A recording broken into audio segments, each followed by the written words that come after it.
Olá, turma, tudo bem? Tá aqui, pessoal, vamos iniciar essa aula, tá? Videoaula falando sobre termodinâmica, tá? Que seria a aula, né, pra gente dar continuidade à aula que foi perdida, tá? Então, vamos lá. Nessa primeira parte, pessoal, nós vamos falar sobre a termodinâmica, tá? Então, na verdade, a termodinâmica, ela surgiu lá nesse século aí, meados do século XVIII, né? Sobre o físico, né? Henry Bergson. Esse físico, ele fez uma aplicação e construiu uma máquina, né, capaz, né, de bombear água, né, para as minas, né, das minas, que aconteciam em plena, né, uma parte da aplicação na parte da agricultura e também questão em uma parte da revolução que aconteceu industrial. Então, nesse caso, né, Thomas Newcomen, ele, claro, fez um marco nessa parte na Revolução Industrial. Então, essa parte aqui eu estou dando a introdução da parte da história, tá? Então, se você quiser, né, pesquisar mais sobre isso, né, estudar um pouco mais sobre a máquina que ele construiu, né, que servia, né, era um mecanismo mecânico que gerava aí um movimento cinético para bombear, né, a água das minas, tá? E aí também esse marco na Revolução Industrial ficou conhecido, né, também como, né, as máquinas de vapor, né, que nós conhecemos. Aqui eu tenho mostrar aqui, né, mais ou menos como é que representa a parte da termodinâmica, né? Então, nesse período, nós temos essa máquina, né, que foi considerada um marco na Revolução Industrial, né? Então, essa parte da história, né, nós temos a Revolução Industrial, né? Nessa primeira parte da Revolução, acontece o êxodo rural, né? E aí nós temos uma migração, né, claro, da população rural, né, para a urbana. Então, nesse caso, uma transformação de novas engenharias, né, de fato, máquinas sendo construídas, né, através de grandes físicos, químicos, enfim, várias pessoas, cientistas trabalhando para mudar um pouco a questão da parte comercial e industrial do país e das regiões, tá? Então, o que acontece? Nessa primeira parte, o que impulsionou a segunda revolução foi isso, tá? As datas vocês dão uma pesquisada, tá? Mas eu quis focar aqui a questão mais da parte das máquinas. Então, na segunda revolução, nós temos aí já a máquina de vapor, né? Que foram substâncias derivadas do petróleo, né? Através de outras substâncias também, e aplicando, fazendo testes, foram construindo aí até mesmo os primeiros carros, né? Os primeiros carros que foi, no caso, foi a vapor, e aí foi só, né, nessa parte da revolução foi aprimorando cada vez mais, tá? Então, pessoal, essa parte da revolução industrial aconteceu através da física, né? De relações o que? Claro, relacionando, né, a termodinâmica, que seria o que é a termodinâmica? Relacionando energias, né, térmicas em energia mecânica, né? Então nós vamos, e também energia cinética. Então nós vamos ver isso, esse descobrimento, essa aprofundação, essa contribuição de testes de máquinas, construção, né, sobre gases, sobre volume, sobre temperatura, sobre pressão, pessoal. Foi aí, nasceu a parte e deu suporte para a Revolução Industrial crescer, né, e ficar aí conhecida, um dos conteúdos que é estudado em história, tá? A outra parte é a terceira revolução industrial, que nesse caso é mais atual, é uma revolução que nós vem o crescimento e a construção do computador, né, do primeiro computador, né, mesmo automático, os celulares, aí vem os PCs, né, a evolução em questão da medicina, né, na parte da genética. Então, essa terceira revolução, né, acontece em meados do século XIX, né, século XX, e aí a segunda também está meio que do século XVIII e XIX, só que a revolução terceira já está, no caso, né, século XX, e aí pegando um gancho já do século XXI. Então, essa terceira revolução, pessoal, representa também, junto com as outras, né, claro, toda a Revolução Industrial representa uma aplicação física, né? Vários físicos, químicos também. Nós vamos ver que durante a aula aqui, vamos ver vários químicos que também contribuíram, né, para os conceitos físicos, para a gente entender também alguns conceitos físicos da termodinâmica. Alguma parte, pessoal, vai ser mais de interpretação. Vou falar, e já adiantando, ter bastante atenção em algumas definições e também nos cálculos. Às vezes os cálculos podem parecer simples, mas a interpretação pode mudar muito, tá? A representação disso, né? Claro, e essa parte é muito aplicada em laboratórios, né? E em estudos e pesquisas científicas, tá bom? Bom, pessoal, então esse capítulo, né, que nós estamos iniciando da termodinâmica, simplesmente, né, é a parte da termodinâmica, e esse capítulo que nós vamos estudar, da termodinâmica, é a parte que nós vamos estudar pressão, volume e temperatura, que a gente vai ver que isso, de fato, é a representação de um gás, né, um gás real ou ideal. Então, olha só, na termodinâmica, pessoal, nós estudamos tudo que relaciona as grandezas de pressão, temperatura e volume.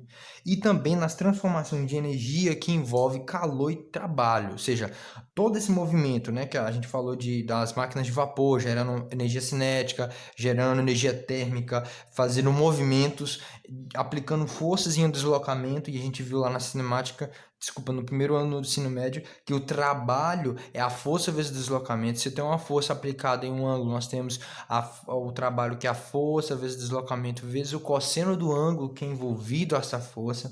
Então, tudo que envolve calor, trabalho, temperatura, né, volume, pressão, nós vamos estudar nessa parte, tá? Então, em resumo, termodinâmica significa energia mecânica, né, em relação com a energia térmica, né? Quando eu começar a gerar, né, quantidade de calor, eu posso gerar energia mecânica, ou vice-versa, energia térmica e energia mecânica. Então, em resumo, o que relaciona a energia mecânica com a energia térmica, nós chamamos isso de termodinâmica, certo? Ou seja, mecânica com energia térmica, termodinâmica. Bom, pessoal, então antes de começar, eu vou falar algumas características da termodinâmica, tá? Antes de falar do trabalho da transformação, né, gasosa. Uma das características importantes, pessoal, é que nós vamos trabalhar, né, sempre com energia térmica, tá? Eu acabei confundindo o anterior, mas a energia térmica, né, se transforma em energia mecânica, tá? Então, essas transformações acontecem em gases ideais, tá? O que são esses gases ideais, né? Os gases ideais, pessoal, são gases que eles acontecem colisões entre as partículas, né? Que essas colisões são perfeitamente elásticas, né? E aí a gente tem que lembrar um pouco lá da mecânica. Quando as partículas são perfeitamente elásticas, significa que ao se chocarem as partículas, elas mudam de direção, ou seja, elas mudam, né? Duas partículas se chocam, estão se atraindo por alguma interação e elas mudam o seu sentido e direção, ou seja, elas se transformam em outra energia, ou seja, uma energia térmica se transforma em energia mecânica. Então, nesse caso, quando há essa transformação, nós chamamos que é um gás ideal, né? A substância do gás é ideal. Quando o gás é real, pessoal, é quando essa interação, né? Não há interação das partículas, porém, o que acontece? Quando acontece o movimento para um gás ser real, é quando as partículas, né, há colisões, né, de partículas que são perfeitamente, né, inelásticas, né, ou colisões inelásticas. O que são as colisões inelásticas? É quando os dois corpos, duas partículas se chocam, né, se interagem, só que elas não mudam de sentido, né? E quando a gente tem perfeitamente inelásticas é quando elas ficam juntinhas e não muda de energia, elas permanecem a mesma energia que estava antes, ou seja, elas praticamente, de fato, é como um exemplo, elas se fundem, né? Aonde acontece a fissão nuclear. Um exemplo disso é as usinas termoelétricas, né? Onde acontece a fissão nuclear. Então, pessoal, essa representação de gases, tá? Colisões inelásticas, gases reais, colisões inelásticas, tá? E aí, quando acontece movimento, né? Aqui eu vou representar o trabalho de uma transformação gasosa. O que é o trabalho da transformação gasosa, pessoal? Vamos imaginar aqui um recipiente, tá? E aqui essa parte 1 e 2 são dois tipos de êmbolos, tá? Esses dois êmbolos, né, são representados para aplicar, claro, uma força. Essa força F, né, ela está subindo para cá. Então, pode ser que o gás vai estar aqui, né, nessa região. Então, eu tenho um êmbolo aqui na base, né, que está sendo a área. Então, aqui é um êmbolo, então é uma parte meio cilíndrica, tá? E aqui tem o êmbolo 1 e o êmbolo 2 também. vou ter uma área, tá? E eu vou ter uma variação. Essa variação, pessoal, é o deslocamento que eu vou ter da força, né, sendo adquirida, né, sendo puxada ou, né, sendo aplicada do gás, ou seja, comprimindo o gás e expandindo o gás, tá? Então, o que acontece? Quando nós temos o trabalho, vamos lembrar que o trabalho, pessoal, né, vou colocar aqui, tá aqui também, que o trabalho é a força vezes o x, tá? Lembrar que o trabalho é a força vezes o deslocamento, tá? Ou, né, a gente pode também ter o trabalho com a força vezes o deslocamento, quando o ângulo, né, ele varia, né, um ângulo maior que 0, menor que 90, né, ou até mesmo menor que menor que 180, né, e não sendo maior que 180, nós temos que vamos aplicar o cosseno desse ângulo, tá? Mas aqui, pessoal, nós vamos aplicar o seguinte, as leis que a gente já conhece, né, algumas fórmulas. Pressão é igual a força sobre a área. Então, a força nós concluímos que é o quê? Fazendo aí pelos extremos, pressão é vezes a área, tá? E aí, o trabalho, como eu já comentei aqui, é o quê? A força vezes o deslocamento. E esse deslocamento, pessoal, do êmbolo, né, de comprimindo ou expandindo a variação desse deslocamento, que seria, no caso do êmbolo, eu vou considerar que está na horizontal, mas eu considero um ângulo zero. Então, cosseno de zero é 1, e aí eu aplico somente essa, força vezes deslocamento, que está sendo x. E aí, pessoal, como o trabalho, nesse caso, pessoal, é sempre a força vezes, vai ser a força vezes o deslocamento aqui é x. E a força, pessoal, a gente sabe que a força exercida aplicada em um determinado fluido, né, ou gás, tá? Lá a gente utilizou isso aqui lá no início para fluidos, mas também acontece também para gases, ideais e reais, né? Seria pressão vezes a área. Então eu vou colocar aqui, ó, pressão vezes a área. Só que a gente viu, pessoal, que a variação do volume também em um formato cilíndrico ou em uma região, em um recipiente, eu vou sempre multiplicar a área da base vezes a altura, tá? E essa altura aqui, pessoal, tá sendo x, ó, né? E aí a área é a área do êmbolo, que é essa área aqui, que é a mesma dessa, que é a mesma dessa. Então eu vou dizer o seguinte, que a variação do volume vai ser quem, né? O volume vai ser a área da base vezes a altura. Então, esse ΔV, né? A gente, nesse caso, vai ser um ΔV porque eu vou variar o volume. Ou seja, geralmente o volume do gás pode diminuir e aumentar com a compressão do êmbolo, né?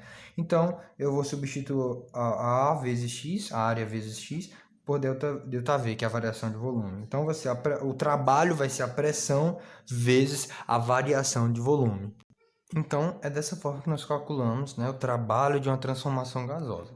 Pessoal, então, a unidade de medida do trabalho, vamos lembrar que é em joule, né? É em joule. E lembrando que, nesse caso, a pressão é medida em newton por metro quadrado e o volume, né? O volume nesse caso, vai ser em metro cúbico, tá? Que é a variação do volume, tá? Em joule, tá? O valor do trabalho, tá? Agora, pessoal, nós vamos, né, relacionar, pessoal, o trabalho em relação aos gráficos. Então, construindo um gráfico de pressão e volume, né, vamos ter alguns casos, né, que, nesse caso, o trabalho realizado em um trabalho de uma transformação gasosa de um gás indo da posição 1, né, para a posição 2, ou seja, a variação de volume da posição 1 até a posição 2, aconteceu uma expansão do volume. Se o volume acontece, o volume aumenta de fato, o trabalho vai ser positivo, certo? O trabalho vai ser positivo.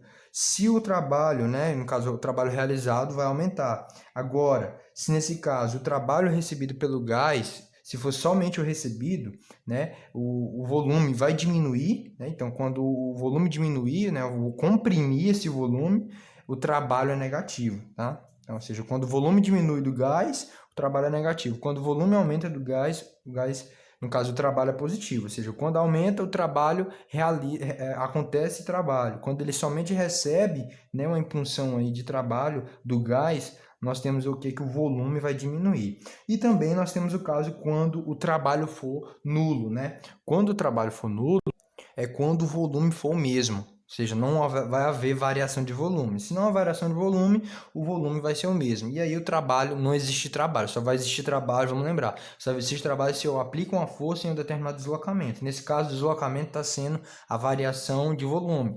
E no caso a força está sendo a pressão, tá?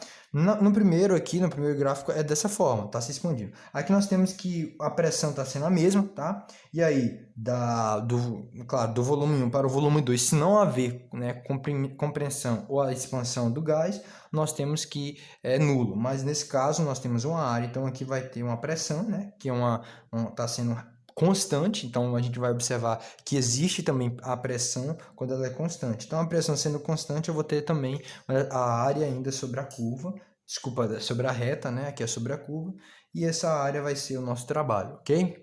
Pessoal, agora eu vou dar uma revisada aqui sobre a equação de Clapeyron, né? Foi um físico, né, que estudou, né, sobre gases, né, volume, temperatura, e na química, ele é mais conhecido na química também, né? E na física a gente vai aplicar, porque já que estamos tratando de gases, nós vamos ter que usar essa equação, né? A equação de Clapeyron. Bom, pessoal, ele foi francês também, né? E fez várias aplicações no período também, claro, aí no período industrial, tá?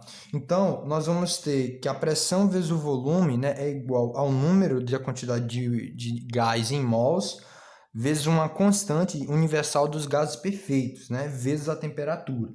Então, o que acontece? Essa equação mostra uma representação entre pressão, volume. Essa pressão é a pressão nas paredes do recipiente, né? Ou seja, aquela imagem que eu mostrei anterior com a pressão do êmbolo, nós temos que ter uma pressão nas paredes do recipiente. O volume, né? A quantidade de gás em mols, que é o Nzinho, e essa constante, pessoal, claro, na pressão atmosférica, né, em mols por Kelvin, tá? Sempre quando a gente tratar aqui em gases, pessoal, nós vamos tratar que a temperatura vai ser em Kelvin, tá? Nós consideramos que é 0,082, né, a pressão atmosférica por mol de Kelvin, tá? Esse L está sendo, no caso, né, o comprimento. Mas só que nesse caso aqui, essa constante, nós vamos considerar no SI, né? Esse aqui é no SI. Mais usual, né? Que é 8,31 joules por mol de Kelvin, tá? Que é um Q por mol de Kelvin, tá? E aí nós temos uma outra lei, que é a lei Joule, que é para gases perfeitos monoatômicos, que nós vamos ver logo em seguida, só que só em energia térmica. Mas já vou adiantando aqui que vai ser a variação, claro, né? De energia, né? Monoatômicos de três meios, né, a quantidade de gás vezes essa constante de gás da constante universal dos gases perfeitos vezes a temperatura. T está representando a temperatura, tá? E vamos lembrar que o valor, né, N, que nesse caso está sendo a quantidade de gás em mol, é a massa do gás dividido pela massa molar, tá? Para representar esse N. Então, se tem dificuldade, né, algumas coisas químicas, nós vamos utilizar também aqui a química, né, que é a massa do gás dividido, no caso a massa maior, que é a massa do gás, dividida pela esse Mzinho, que é a massa molar, ok? Então, pessoal, acabamos de falar da equação de Clapeyron, então vamos utilizar ela para fazer transformações gasosas, né? E aí a gente vai nessa aula ir até somente transformações gasosas, né? Quando chegar em transformação, né, cíclica, a gente não vai continuar, vamos deixar para a próxima aula, tá? Então, as atividades relacionadas somente até transformação gasosa vocês vão estar fazendo, mas as atividades que não fala sobre, que fala sobre a transformação cíclica, né, de uma transformação de gás também, gasosa, não vamos adentrar, tá? E aí, só um pouco mais para frente vai falar da lei da termodinâmica, a primeira lei da termodinâmica, certo? Então, pessoal, algumas aplicações nós temos em transformações gasosas. Só para a gente, né, fechar a parte de gás real e gás ideal, né, ele se comporta, pessoal, toda vez um gás ideal só vai ser, né, vai ser gás real, tanto gás ideal, gás real vão ser iguais quando ele estiver, por exemplo, a uma baixa pressão e alta temperatura. Por exemplo, no caso, a pressão do nosso planeta, né? Em questão dos gases que envolvem o nosso planeta da atmosfera. Por exemplo, o ambiente, a temperatura do ambiente é 25 graus Celsius, mas a pressão é de 1 atm, né? A pressão de um ATM. A gente viu lá que a lei de Pascal, né, e também sobre as leis de pressão, né, que a gente viu de Esteven, a gente viu que como é que é essa pressão atmosférica. Então, um ATM é uma pressão muito baixa. Então, isso significa que uma alta temperatura de 25 graus Celsius, eu tenho essa relação. Então, eu vou ter nesse sistema, nesse sistema em volta dele, gases que são ideais e reais, certo? E só relembrar, né, sobre gás real e ideal, né? Então, quando eles forem iguais, existir o gás for real e também ideal é quando ele se comporta a uma baixa pressão e alta temperatura, tá? E a gente sabe que um gás é sempre, né? Você tem que colocar aqui, ó, um gás, né? Um gás, ele é sempre definido por pressão, né? Eu tenho uma pressão, temperatura e volume, que é os três eixos, né, temáticos desse capítulo de termodinâmica, tá? Bom, pessoal, transformação gasosas, ela acontece, né, que vamos considerar aqui, primeiramente a lei geral dos gases. Então, quando a gente houver claro, uma pressão em relação ao volume, que é diretamente proporcional à variação de temperatura, T, a gente vai considerar que, independente da quantidade de gás em mol, a constante universal vai ser constante. Então, a gente tem aqui, a partir da lei de Clapeyron, a lei geral dos gases, né? Que é essa lei aqui, ó, que a pressão, né, de um gás, né, vezes o volume é diretamente proporcional à temperatura, que é igual, né, à quantidade de gás em mol pela constante, tá? Né? E essa constante universal dos gases, né, que é 8,31 joules, né, por mol de Kelvin, vai ser constante, tá? E a gente vai ter três tipos, né, de transformação gasosa. A primeira é a isotérmica, né? Foi feita pelo chamado mais considerado como lei de Majoret, né? Que ele diz o seguinte: para uma certa quantidade, ou a lei de Boole, né? Como você preferir chamar, eu chamo de lei de Boole. Para uma certa quantidade de gás perfeito, lembra gás perfeito, né? Nesse caso, os gases perfeitos, né, são gases que Nesse caso, os gases perfeitos são aqueles que não sofrem tanto, né, influência de outras influências externas, mas somente de temperatura, volume e pressão. Olha só, então mantendo aí uma temperatura constante, a pressão é inversamente proporcional ao volume ocupado pelo gás. Vamos só lembrar da matemática, que toda vez que eu falar que é diretamente proporcional, eu tenho um quociente de A sobre B. E inversamente proporcional é A vezes B, tá? Então, olha só, nesse caso, a pressão vezes o volume, que é inversamente proporcional ao volume ocupado, vai ser constante. Ele diz o seguinte, nessa isotérmica. Então, a gente tem um gráfico para representar isso, tá? De uma forma mais simplificada, tá? Então, só para lembrar, o que Boole diz para a pressão isotérmica é quando a quantidade de gás perfeito, pessoal, vão se manter na mesma temperatura e também na mesma pressão. Isso significa que ele vai ser inversamente proporcional ao volume, tá? E aí, esses dois valores de pressão e volume vão ser constantes, tá bom? Vou mostrar aqui o gráfico, né, da lei da transformação gasosa isotérmica, tá? Olha só, aqui é uma transformação isotérmica, onde eu tenho pressão e volume. Para um volume 1, né, até um volume 0, né, desculpa, VO ou V0, tanto faz, aqui é como se fosse um ponto, volume 1, volume 2, tá? Só para identificar. E eu vou ter uma posição aqui, ó, inicial e final também, no caso, tá? Então, pressão 0 e pressão 1. Quando eu tiver o volume 1, eu vou estar um volume pequeno, eu vou ter uma alta pressão. O que a gente acabou de ler? Que o volume é inversamente proporcional à pressão. Então, isso significa que quanto menor o volume, maior a pressão, tá? Então, se o volume está menor, a pressão está maior. Nesse caso, se o volume está maior, a pressão vai estar menor, entendeu? Por isso que aqui está inicial, porque a pressão, uma alta pressão, um alto volume, na verdade, vai ser uma baixa pressão. baixo volume vai gerar uma alta pressão. Então, nesse caso, nós temos aqui a temperatura, né, a representação da temperatura por esse gráfico aqui, ó, essa curva, que ela, nesse caso, nunca vai tocar o volume, nunca vai ser zero o volume nesse caso, né? Nunca vai ser zero, mas vai ser o mesmo, ou seja, vai ser constante. E a temperatura, né, por exemplo, se eu tiver dois corpos, vai ser maior, tanto, né, de B, nesse caso de B vai ser maior do que A, né? Por quê?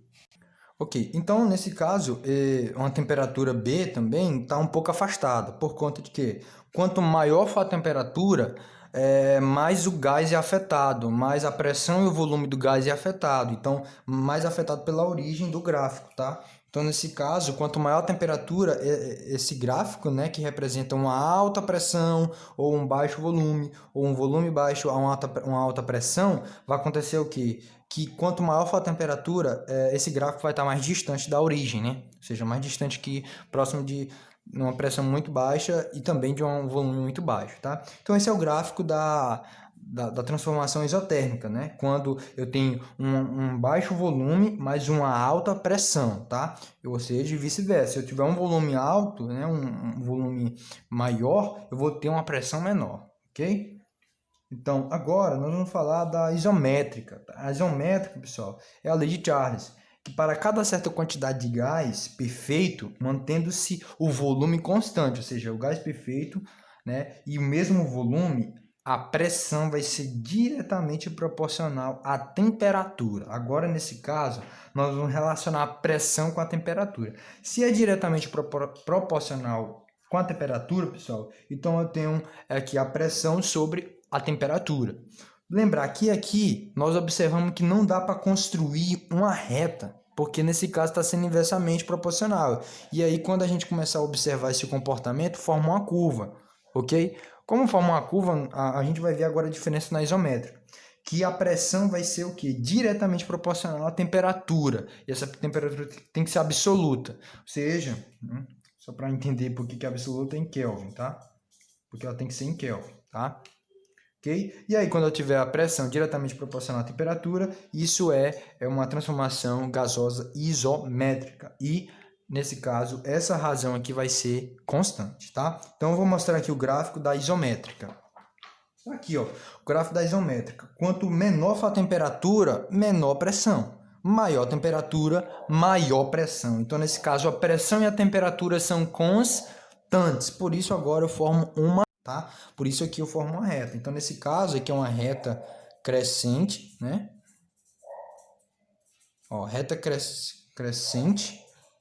Então, nesse caso, quanto maior, né? Maior temperatura, a temperatura for maior, colocar assim, ó, temperatura e pressão. Quanto maior for a temperatura, maior a pressão, né? Então, temperatura menor, né? E eu tenho uma pressão menor também, tá?